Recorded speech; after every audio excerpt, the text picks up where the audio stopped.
नमस्कार मित्रांनो, सर्वांना व्हॅलेंटाईन डेच्या खूप खूप शुभेच्छा.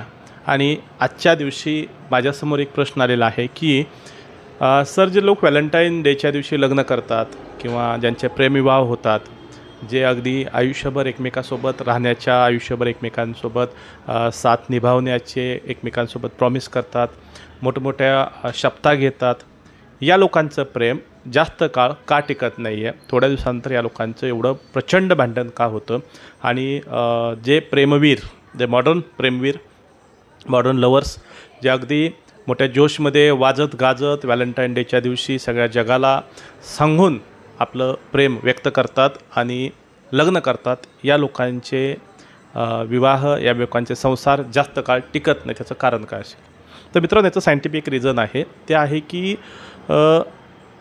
आपल्या प्रत्येकामध्ये एक उन्माद असतो. उन्माद म्हणजे एक भावनेचा एक उच्च पातळी आपण असं म्हणू शकतो. म्हणजे ह्या अवस्थेमध्ये असं होतं की तुमचा प्रियकर, प्रियसी, त्यांच्याबद्दल लोक तुम्हाला काहीतरी वाईट सांगतात. म्हणजे उदाहरणार्थ, एक मुलगी आहे, तिला जाऊन लोक सांगतात की तू ज्याच्याबरोबर प्रेम करते ना, तो दारू पितो, त्याला इतर व्यसनं आहेत, तो फ्रॉड व्यक्ती आहे, त्याचे आणखीन 1-4 मुलींबरोबर अफेअर्स आहेत. म्हणजे त्या व्यक्तीबद्दल रिॲलिटी सांगत असतात, परंतु त्या मुलीचा त्या गोष्टीवरती विश्वास बसत नाही. कारण ती एका प्रेमाच्या उन्मादामध्ये असते की आमचं प्रेम प्युअर आहे, आम्ही या गोष्टीला फेस करू शकतो आणि मला खात्री आहे की जेव्हा लग्न होईल तेव्हा तो मुलगा आपोआप सुधारेल, तो सर्व व्यसनं सोडून देईल, तो जे आता लोकांना टोप्या घालण्याची कामं करतो आहे तो पण बंद करेल, त्याचे जे बाहेर अफेअर्स आहेत ते बंद होतील. एक विश्वास असतो की माझ्या प्रेमामुळे तो बदलेल. अगदी हीच अवस्था मुलांच्या बाबतीतसुद्धा होते. एखाद्या मुलीबद्दल त्याला काही गोष्टी सांगितल्या जातात, त्याची अपेक्षा असते की जेव्हा हे लग्न होईल तेव्हा आपोआप ह्या सर्व गोष्टी सुधारतील, ज्याला मी प्रेमाचा उन्माद म्हणतो. आणि मग यामध्ये जगाबद्दल कसलाही विचार न करता जे स्वतःला वाटतं तेच लोक करतात. आणि मग ही लग्न अगदी थाटामाटामध्ये होतात. पण जसजसं हा उन्माद कमी होत जातो, साधारणपणे 15 दिवस, 1 महिना, 2 महिने, 3 महिने, काही लोकांच्या बाबतीमध्ये अगदी 5 ते 6 महिन्यापर्यंत हा उन्माद राहतो. आणि जेव्हा हा उन्माद कमी होतो तेव्हा आपोआप त्या लोकांचे डोळे उघडायला लागतात. जो प्रियकर म्हणत असतो की माझी प्रेयसी एकदम छान आहे, किंवा जी प्रेयसी म्हणत असते की माझा प्रियकर चांगला आहे, तो कधी धोका देऊ शकत नाही. म्हणजे तिला अगोदर सांगितलं असतं की हा दारू पितो, ती म्हणत असते की नाही, मला काही प्रॉब्लेम नाही, सिगारेट ओढतो, काही प्रॉब्लेम नाही आहे, तो रागीट आहे, तो चिडचिड आहे, तो व्यवस्थित राहत नाही आहे, त्याच्या पर्सनल हायजीन पण तो व्यवस्थित मेंटेन करत नाही आहे. तरीसुद्धा ती मुलगी ऐकण्याच्या मानसिकतेमध्ये नसते.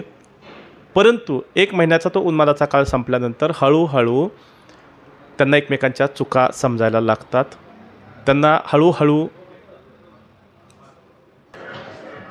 जसा हा उन्मादाचा काळ संपतो तसं ज्या गोष्टींचा पूर्वी कुठलाही प्रॉब्लेम नव्हता त्या गोष्टी खटकायला लागतात.